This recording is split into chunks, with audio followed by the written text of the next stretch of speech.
बंधुगण मु केरानीमाला पाददेश बेलपत्र घाई गंजाम जिला ओडिशा रु आपण मानु स्वागत करछि। आपण को आज जो खुशी खबर देबी आपण मनरे ए प्रकार कल्पना मध्य करनथिबे। एमिति गोटे घटना घटिया को जाउछि आम अंचल रे गंजाम जिला रो केरानीमाला पाददेश हमर पासुदपुर हमर गणियानाल हमर चढ़िया गरदा ये अंचल भितर बंधुगण ब्रह्मपुर टू मात्र 15 किलोमीटर दूर रे घंच जंगल रे से पाखरे गोटे भव्य राम मंदिर हेबा जाउछि। बंधुगण एटा आपण केबे विश्वास करथिले अयोध्या ढांचा रे गोटे राम मंदिर निर्माण हेबा जाउछि।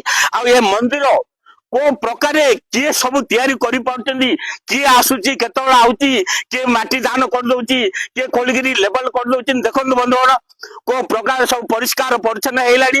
एटे एपटे देखौची आपन को बेलपत्र घाई बंधुगण देखंतु बेलपत्र घाई एपटे देखंतु खंच जंगल रे परिपूर्ण। बंधुगण देखंतु केरानीमाला पाद देश ये होची केरानीमाला, ये होची केरानीमाला गगन चुम्बी पहाड़ मान केमती अच्छी देखते बंधुगण ए प्रकार मनोरम परिवेश रे शायद यही जो राम मंदिर हेबाकु जाउछि भगवान श्री राम को मंदिर ये आम पई बड़ खुशीर खबर।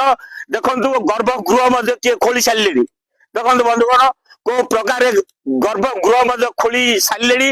आ किछि दिन परे एठारे निर्माण हबो गोटे भव्य श्री राम मंदिर जोटा अयोध्या ढांचा रे जो अयोध्या रे बंधुगण जो शिल्पी तैयारी करथिले मंदिर को से शिल्पी बर्तमान ये आसिए निर्माण करेंगे। आठे किसी मंदिर निर्माण पाई किसी लोक सहयोग कर माने दायित्व नहीं। मु बर्तमान को से पाखु जाइकरी पचारि आ ये मंदिर को प्रकार केबे हम किमी हम सब आपन डिटेल जनाऊँ।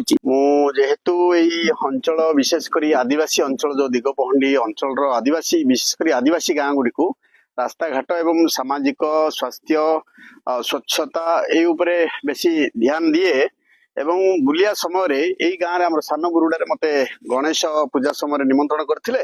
गणेश पूजा को आसती से भाई भौणी मैंने मते अनुरोध करथिले गोटे हनुमान स्टेचु गोटे रखापी जेहेतु पूजा बुझी बाहर दूर को जावाक पड़ुछि किंतु से सहित कथबार्ता है तापरे मु देखिली मो नजर एटा जगह आसला। गाँव जन आम नकुल भाई अच्छा कहले आप राम मंदिर तो करिए हनुमान मंदिर करेंगे आठी मोर जगह दूसरी करंतु। तो सेमानकर जो अयोध्या टीम अच्छा अहमदाबाद सहित आम कथबार्ता हेलु। आमर जी भगवान मंदिर जी कर सूर्यंकर किरण प्रथम किरण आमर पानी अच्छा पार्लाखुंड रे एवं एठिकार मूर्ति भी जो कर महेश्वर जी सहित भी आम संपर्क करचु। जो आमर जो अयोध्या जो मूर्ति भगवान मूर्ति है मूर्ति सहित भी आम कथा आमर पद्म विभूषण सुदर्शन साहू महाशय सहित भी भुवनेश्वर कथबार्ता हो अयोध्या कृतिर देवाई आम पूरा पूरी चेष्टा करचु।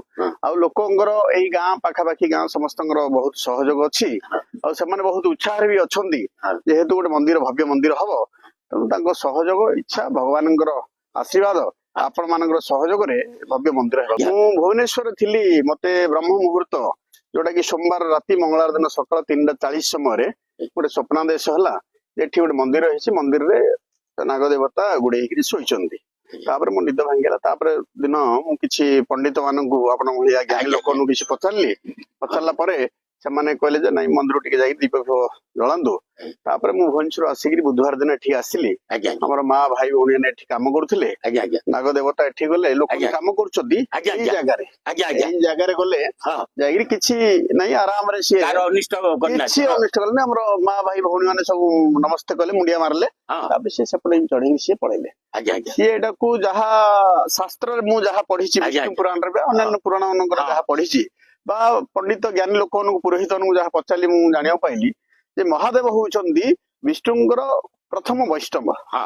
तो सही हिसाब से तदारख करने आसिले जे कौन चली लोक विषय आउरी धार्मिक जागरण करने देखा आसिले मुझे अच्छी तुम भल भाव काम कर एठी सर मु जहाँ भाई मान शुणुली आम आदिवासी भाई मान शुणुली जे पंचु पांडव एठू किसी गोटे 500-1000 मीटर दूर सत्य से पाद किसी अच्छी पाद पड़ी कालू भाई आमर सीतापोई चांचड़ाली ता ना आमर ଯେହେତୁ ଏବେ ଆମର ଏଠି ଆଉ ଗୋଟେ ମନ୍ଦିର ଗୋଟେ ହଉଛି ଆମର ଠାକୁରାଣୀ ମନ୍ଦିର ଆମର ଆଦିବାସୀ ଭାଇ ଭଉଣୀ ମାନଙ୍କର ଏଇ ଗାଁରେ ଆମର ଆଜ୍ଞା, ବଡଗୁରୁଡାରେ ସେଇ ହଁ। ଯୋଉ ସେଇ ଏଠୁ ଗୋଟେ 400 ମିଟର ହବ ଆଜ୍ଞା, ଆଜ୍ଞା। ଦେଖାଯାଉଥିବ ହଁ, ହଁ। ଦେଖନ୍ତୁ ସେଇ ହଁ ସେଇଠି ସେ କାର୍ଯ୍ୟକ୍ରମ ସରିଲା ପରେ ହଁ ଏଠିର ତିଥି ଅନୁଯାୟୀ ଆମର ଯୋଉ 9ଟା ଗର୍ଭଗୃହର ମନ୍ଦିର ପାଇଁ ଭିତ୍ତିପ୍ରସ୍ତର ପୂଜା ଅର୍ଚ୍ଚନା ହବ ଆଚ୍ଛା, ଆଉ ପଣ୍ଡିତ ମାନଙ୍କୁ ନେଇକି ତିଥି ଆମେ କାଢୁ ଆମ ଲାଡି ଗାଁ ଯୋଉ ଶାସନ ଗାଁ ଅଛି ଆଚ୍ଛା, ଆଚ୍ଛା। ପୁରୋହିତ ସହିତ କଥାବାର୍ତ୍ତା ଚାଲିଛି ତିଥି ଅନୁଯାୟୀ ଆମେ ଯୋଗ କାଢିଲା ପରେ ପୂଜା ଅର୍ଚ୍ଚନା ହେଇକି